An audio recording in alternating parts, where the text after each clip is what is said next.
Kalau dalam trade, artinya kalian tuh jangan fokus ke satu kali trade, tapi ke ratusan trade ke depan. Oke, problem dari yang banyak terjadi di market adalah orang-orang itu melakukan trade adalah satu kali trade itu buat one shot one kill. Sedangkan dalam berbisnis, kalau kalian melakukan sistem yang seperti itu, kalian punya 3M, kalian punya 10M untuk buat bisnis, kalian langsung all in semuanya itu, lah nanti operasionalnya gimana gitu loh. Terus buying power kalian jadi berkurang, power marketing kalian jadi kurang. Kenapa? Karena uang kalian sudah tinggal sedikit. Nah, kenapa harus disiapkan ratusan kali trade? Atau kenapa ada istilah DCA? Itu supaya kalian bisa punya buying power ketika dia turun, kalian bisa beli lagi. Dan sama seperti trading. Makanya kenapa dibuat kemarin risk manajemennya itu maksimum 5% dari total portofolio untuk di open trade. Kalau kalian misalnya mau bagi 5, ya boleh 1% per trade sampai maksimum 5% total portofolio misalnya. Nah, jadi supaya apa? Kalau cut loss, misalnya kalau open trade 1% nih, cut loss setengah dari margin, artinya kan 0,5 yang di cut loss. Jadi yang kena impact adalah 0,5% dari 100%, artinya kalian masih punya 99,5%.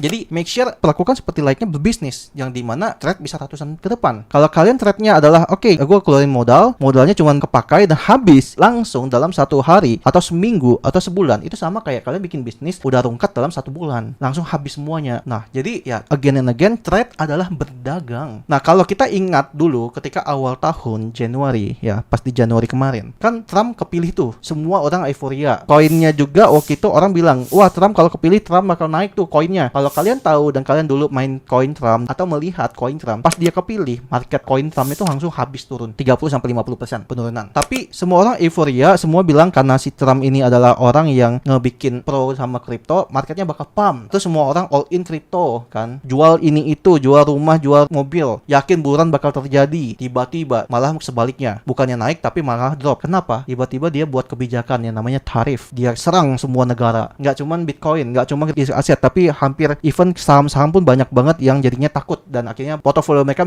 cairin lah intinya. Nah, akhirnya semua euforianya berubah jadi kepanikan karena all in. Nah, kalau udah nyangkut, kan beberapa ada yang memang let it go, tapi nggak punya uang lagi buat buying, masih yakin nggak sih ini bakal segini, bakal itu gitu kan. April, market mulai pump, banyak yang nyangkut karena udah habis peluru di awal. Jadi intinya, make sure kalian harus punya peluru yang cukup banyak dalam trade gitu ya. Intinya di dalam market atau bahkan berbisnis, tidak ada yang pasti. Kalau kalian ada yang pasti, apalagi bisnis ya, maksudnya kalau ada yang pasti, semuanya pasti bakal lari ke sana. Oke? Bisnis itu, atau trading itu, atau sebagainya. Intinya tidak ada yang pasti. Fokus pada probabilitas. Ketika market yang ini lagi bagus nih, ya udah kita atur probabilitas, tapi harus tahu risk manajemennya harus diatur. Harus pintar melakukan risk management. Oke?